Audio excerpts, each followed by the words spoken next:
Tak ada manusia yang terlahir sempurna.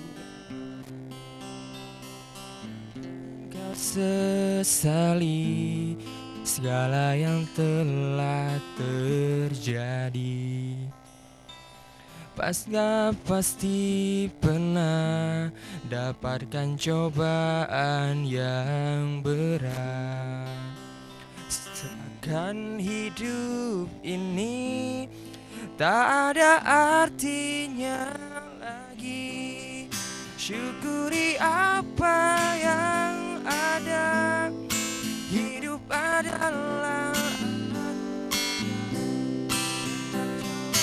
hidup ini, melakukan yang terbaik. Jangan menyerah, jangan menyerah, jangan menyerah. Oh, oh, oh, oh. Jangan menyerah, jangan menyerah, jangan menyerah. Oh, oh, oh.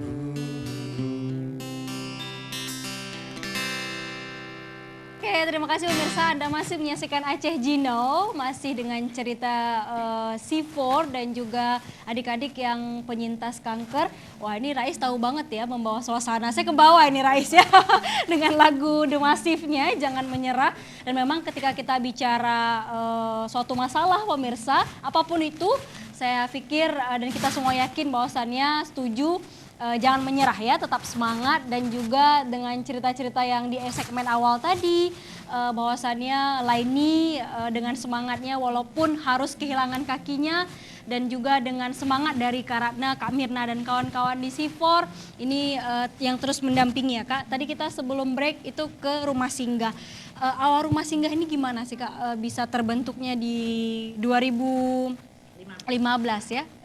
Jadi 2014 pertama saya terjun untuk mendampingin anak kanker itu, kita masih memberikan donasi per orang. Jadi misalnya mereka tidak mempunyai uang transport atau uang makan selama masa perawatan, ya kan? Karena kebanyakan dari pasien-pasien cancer yang kita dampingin ini menengah ke bawah. Nah, jadi jangankan untuk makan, untuk transport pun sebenarnya sulit mereka. Cuman bagaimana jika anak yang dirujuk dari daerah terus ke Banda Aceh, mereka tidak mempunyai pegangan uang. Nah, di situ 2014 saya masih memberikan secara individu ya ke anak.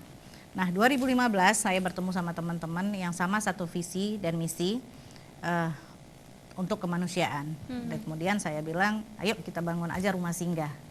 Alhamdulillah 2015 waktu itu rumah singgah kita di belakang rumah sakit jiwa yang pertama di Lambuk.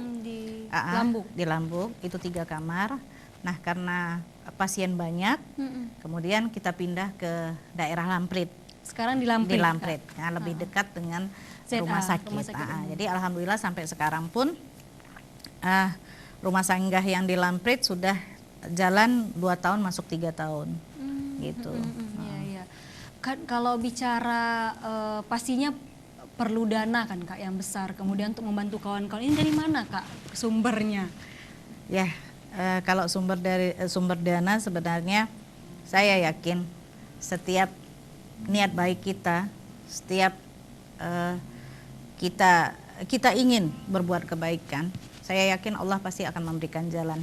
Jadi selama C4 berjalan, alhamdulillah banyak donasi yang masuk itu perorangan.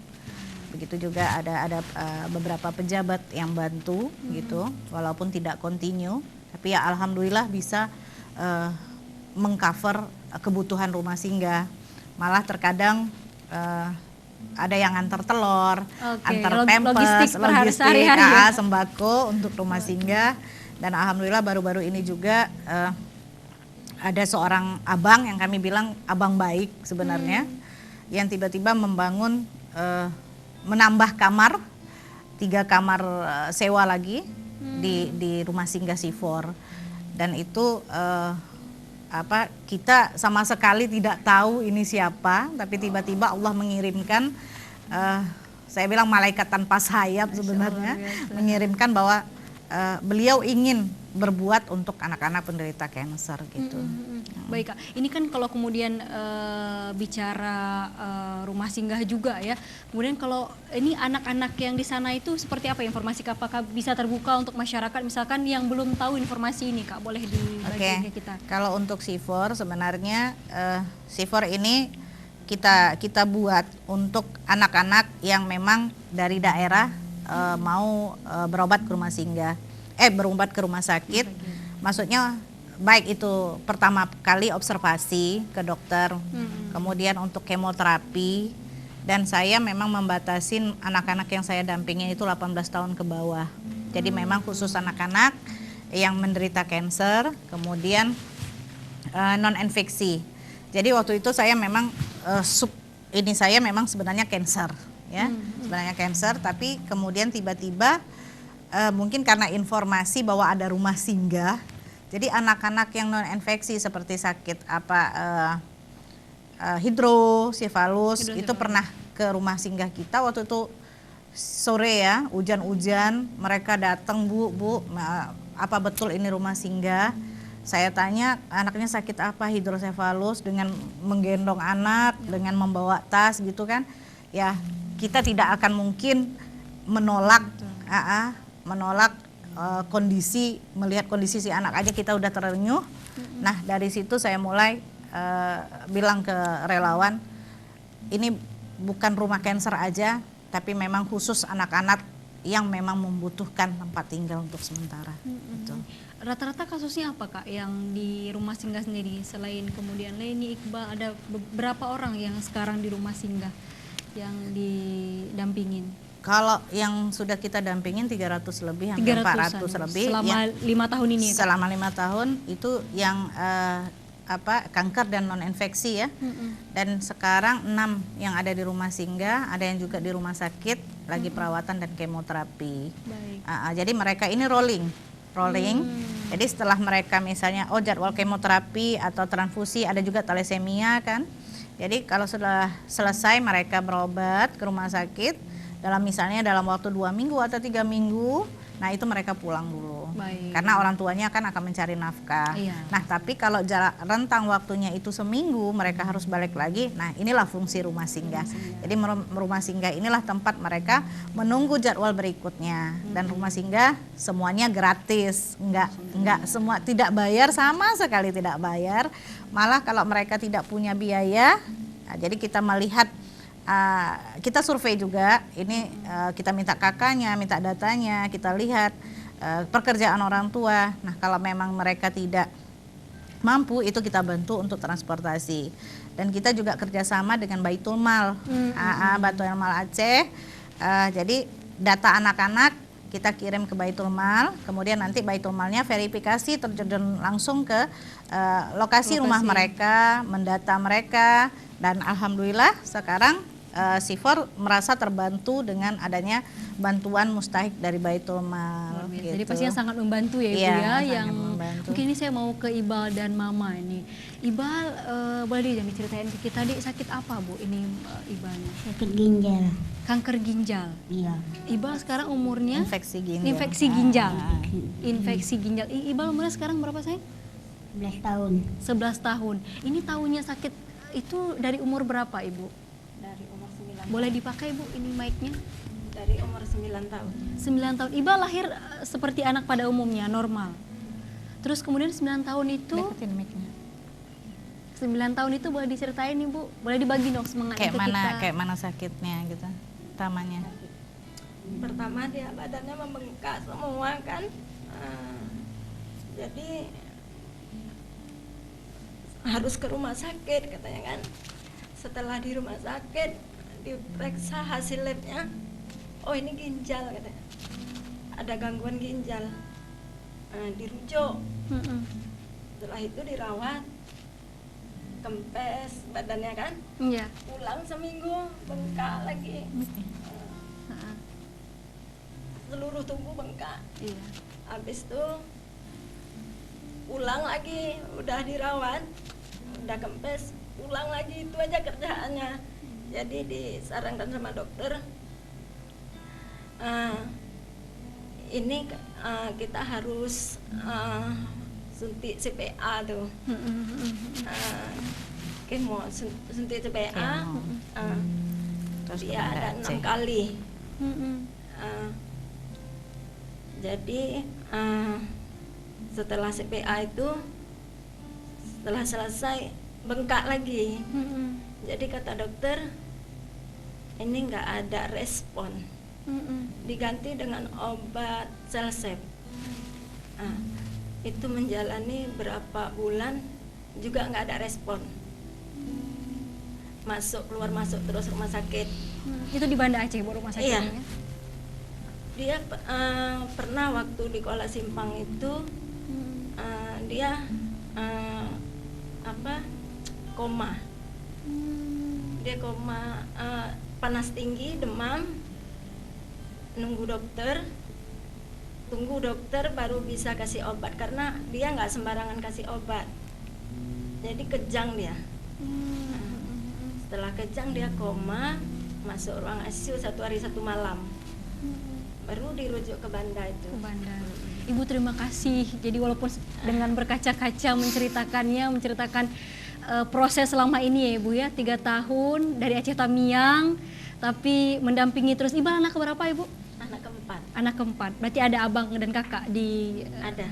Oke. Ibu anak terakhir. Ada adiknya 1 lagi. Ada, itu 5 orang ya Bu ya. Iya. Dan Ibal semuanya luar biasa ya Ibal ya. Piye cibi-cibi gitu. Ibal gimana rasanya Dek? Sekarang Pegang ya. Sekarang udah pasang CAPD itu. Nih. Operasi itu. sudah dioperasi. Gimana rasanya? Gimana rasanya sayang? Nggak sakit lagi, kakinya cuma bengkak. Kakinya aja yang bengkak ya, luar biasa pemirsa. Ibal yang relatif muda di usia masih 11 tahun sudah menderita penyakit yang notabene mungkin kita ya itu buat kita mungkin penyakit orang dewasa ya, tapi Ibal dengan semangatnya, boleh dong sayang dibagiin semangatnya ke kita yang ada di rumah. Ibal dengan senyumnya dulu dong, mana dong sayang senyumnya? Senyumnya manis. Boleh dong deh dibagiin ke kita semangatnya sayang, ke teman-teman yang ada di Ibal rumah. sembuh. Ayo, doain Ibal sembuh. Iya, cepat. Teman-teman, Doain Ibal sembuh. Cepat. Teman-teman, doain Ibal sembuh. amin, amin. Teman-teman cepat sembuh. Amin, amin buat teman-teman yang sakit cepat sembuh ya dari Ibal, dan pasti kita doain juga ya buat Ibal dan siapapun adik-adik di C4 mungkin yang di luar sana, apapun yang dialaminya kita doain pasti cepat sembuh ya Kak, Harus ya. semangat. Harus semangat terus. Kak, ceritain dong untuk jumpa sama Ibal pertama kali ini seperti apa prosesnya? Ya, waktu itu Iqbal masuk dari info dari pasien kita kan biasa ke rumah sakit nih ketemu sama mamanya Iqbal. Jadi waktu itu mama Iqbal lagi cari tempat tinggal karena kan pengobatannya dia tidak cukup 1 atau 2 hari karena kita kan ada pemeriksaan lab, pemeriksaan ronsen kayak gitu kan. Jadi daripada mereka tidur di emperan-emperan rumah sakit, nah jadi berdasarkan info dari pasien kita juga yang dari rumah singgah, akhirnya dibawa ke rumah singgah waktu itu. Ya saya walaupun misalnya bukan cancer tapi infeksi ginjal, saya membolehkan atas nama anak-anak. Anak-anak. Sudah berapa lama Ibu di sini? Dari 2018 bulan 11 Pulang pergi ya, Bu? pulang pergi terus. Pulang pergi terus. Jadi ini selama dari operasi 3 bulan belum ada pulang. Berarti ini sudah 3 bulan. 3 Bu? bulan di rumah singgah. Sudah dari bulan 7 yang lalu berarti. Masuk rumah sakit dirawat, pulang ke rumah singgah seminggu dirawat lagi sampai dia operasi. Nah, ini baru operasi. Baru selesai operasi. CAPD untuk selang. Nah, Cairan. cairan Jadi saya bikin sendiri, udah diajari di rumah sakit. di rumah sakit. Boleh dong Bu diceritain itu bikin sendiri apanya itu yang Ibu lakukan? Mungkin bisa semangat juga buat ibu-ibu di rumah yang anaknya. Belajar, ikut training, belajar untuk membuka, untuk mengeluarkan cairan. Ditimbang, untuk memasukkan ditimbang.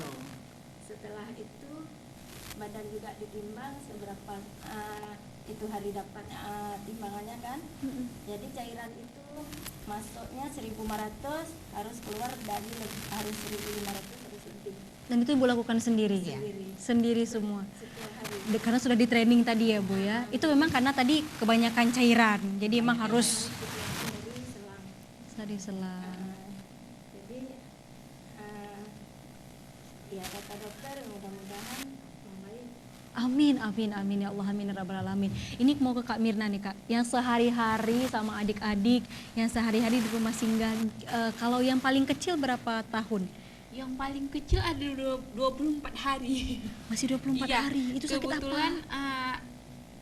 Di mioma Mak ya. Mioma Devaik baru siap lahir di rumah sakit dari Takengon, ditinggalin sama mamanya. Jadi sama ayahnya dikirimlah ke Banda Aceh.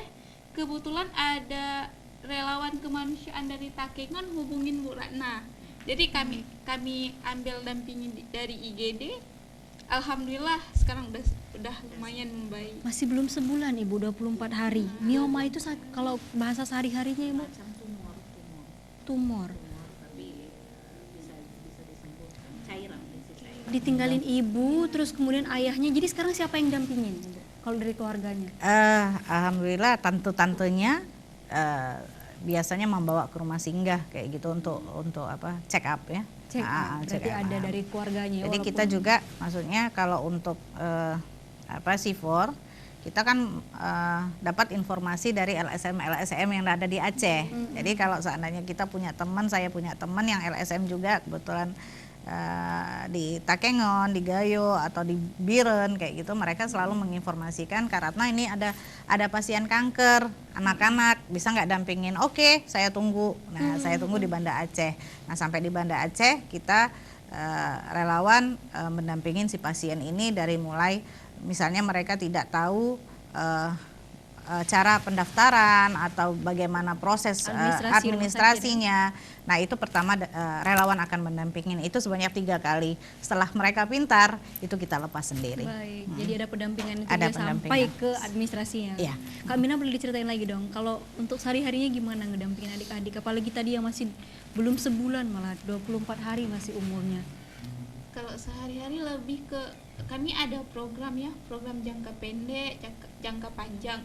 Biasanya kok sehari-hari di rumah singgah itu juga buat program seperti malam mengaji dan pada siang hari itu tergantung kondisi anak kami juga menstimulasi mereka untuk membaca. Kayak Iqbal kan otomatis dia kan nggak sekolah, jangan sampai dia berobat dia juga bisa membaca kayak gitu. Jadi nggak hilang kesempatan belajarnya. Kadang-kadang ada acara seperti Car Free Day atau apa kayak gitu juga kita bawa. Kadang-kadang ada teman kayak ibu, ada relawan-relawan lain punya teman, oh kalian mau tampil di sini, oh boleh. Jadi di rumah singgah kita semua ingin melatih bahwasanya anak-anak ini sama anak-anak lain. Yang membedakan hanya mereka minum obat, hanya itu aja. Sebenarnya semuanya sama sih. Ini semangat luar biasa nih Kak, dibawa ke Car Free Day, terus juga tidak dihilangkan juga, mereka juga belajar terus. Ini memang seperti itukah programnya di C4 atau memang terus disemangatin? Jadi udah nggak usah pikir, kita nggak ini kok bedanya cuma hanya minum obat aja gitu. Iya. Saya membuat anak-anak ini happy sebenarnya. Jadi kalau di rumah sakit oke, itu peran dokter dengan segala macam obat, segala macam alat-alat medis. Tapi kalau kembali ke rumah singgah, nah mereka harus happy, harus mempunyai, mereka sama seperti anak-anak lainnya. Jadi kemana misalnya saya punya ada kegiatan, oh anak C4 diundang nih, ini bilang gitu untuk kegiatan. Nah itu kita latih mereka menyanyi atau baca puisi gitu kan. Jadi keluar bakat mereka bahwa mereka bisa loh seperti anak-anak lainnya. Gitu. Kalau Iqbal apa nih bisanya? Boleh dong bagi-bagi ke kita? Nyanyi boleh ya? Nyanyi apa? Iya, ayah. Lagu ayah. Lagu ayah, nak. Ayah. Boleh dong. Lagu ayah, Pak. Lagu ayah. Lagu ayah, kayak mana? Kayak mana lagunya? Lagu ayah. Indah mau dengar dong, Dek. Lagu ayah. Lagu ayah. Ayah, kayak mana kemarin? Ayah, ku kirimkan doa, semoga engkau tenang di alam surga.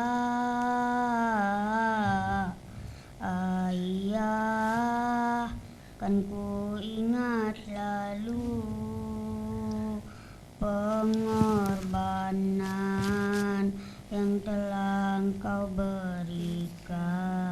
Oke.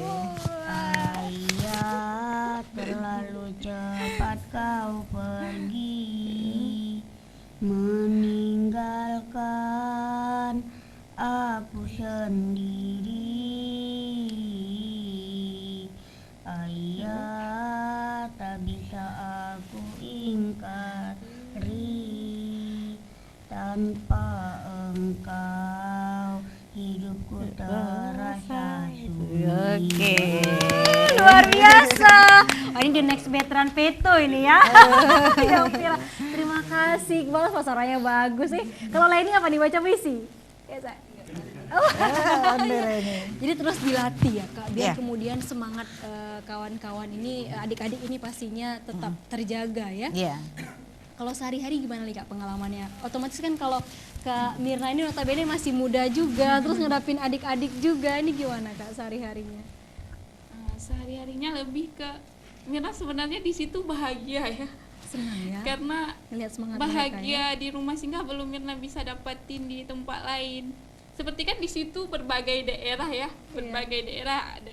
Di Aceh kan seluruh Aceh di rumah singgah. Jadi kadang-kadang seperti Bu Ratna nggak bisa berbahasa Aceh nih. Ada yang kadang-kadang sama-sama ibu rumah singgah yang bisa bahasa Aceh nggak bisa bahasa Indonesia. Di situ kadang-kadang karena keseharian Mirna di rumah singgah ya di situ liatnya. Lucuan ya. Kadang-kadang habis air nih, Jadi penerjemah ya? habis air, Mirna terduduk tuh, duduk sendiri, habis air sengaja diam. Ada nenek nggak bisa bahasa Indonesia bilang mau bilang airnya udah habis. Mina diam nih mau lihat apa reaksi yang akan terjadi. Rupanya apa iya orang udah pada cari pikir api kan hidup entah apa. Akhirnya sampai akhirnya ada yang nggak tahu Kak Mirna apa dibilang tuh air habis. Karena kan di situ yang membuat kita ketawa. Karena Jahil bermacam-macam. juga ya Kak Mirna ternyata ya. Karena bermacam-macam daerah. Jadi kan bahasanya misalnya dari Gayo, dari Melabu, dari ini kadang komunikasi kan susah. Jadi untuk mengucapkan bahasa Indonesia pun sulit, apalagi kan mereka banyak dari dalam daerah-daerah pedalaman Aceh gitu. Pengalaman lain Kak yang dijahili Kak Mirna jahil karena juga. kan jahil itu perlu Kak. Iya, Karena jadi kan untuk ini ya. ibu-ibu ini lebih ke psikolog di rumah sakit kan. Kita kok di rumah sakit kan banyak pikiran. Jadi kami di rumah singgah itu berprinsip bahwasannya siapa pun yang masuk ke rumah singgah itu adalah keluarga kami. Baik. Jadi di situ saling menasihati, saling ceria. Ini loh keluarga kita kok senang-senang sama-sama, susah-susah sama. Sama-sama. Saling curhat ya. Berapa orang relawan di rumah? Relawan ada sekitar 15 orang. 15 orang, termasuk Kak Mirna. Kalau pengalamannya apalagi nih yang lucu-lucu, apalagi kemudian yang baru-baru ya dengan adik yang baru, misalnya itu seperti apa? Yang lucu-lucu sebenarnya ketika kita sudah dekat mereka pergi, kadang-kadang itu yang sakitnya ya Kak. Aduh, ditinggalkan begitu saja. Ketika kita udah terlalu sayang, mereka pergi meninggalkan. Dalam juga ya Kak Mirna ini ya. Ketika sudah Sebenarnya anak-anak semuanya lucu-lucu semua ya. Lucu-lucu. Lucu-lucu semua. Kadang-kadang mereka kan apa yang mereka ini kan. Jadi di rumah singgah lebih banyak ke fun terapinya. Jadi kan fun urusan terapi. pengobatan seperti yang Ibu bilang tadi udah ke dokter kan. Jadi di rumah singgah kadang-kadang Ibu baru pulang kerja sampai sore-sore. Ibu jalan. Ibu Nah, jalan-jalan. Ya, Jalan-jalan. itulah peran kita semua sebenarnya, bawa jalan-jalan kayak gitu. Kayak kemarin ada satu anak baru masuk, jadi dia nangis, kemudian saya tanya, adek kenapa nangis? Jadi dia mungkin trauma dengan rumah sakit yang terus dia diinfus gitu kan. Akhirnya saya bilang, adek mau apa? Adek mau sendal, tapi sendalnya yang tinggi. Nah itu pulang kerja, itu saya langsung beliin. Jadi bawa dia sekalian itu muter-muter, itu kita cari sendal. Nah itulah ibarat saya memberikan satu kesenangan, kebahagiaan untuk si anak. Jadi kita beri kesenangan dulu, maksudnya jangan sampai dia memikirkan nanti sakit kayak gitu. Baik yang Kak, kita harus dilewati. tahan dulu Kak ceritanya Oke, Kak ya. oke, Kita oke. lanjut lagi pemirsa. Aceh Jino dengan si formasi akan segera kembali.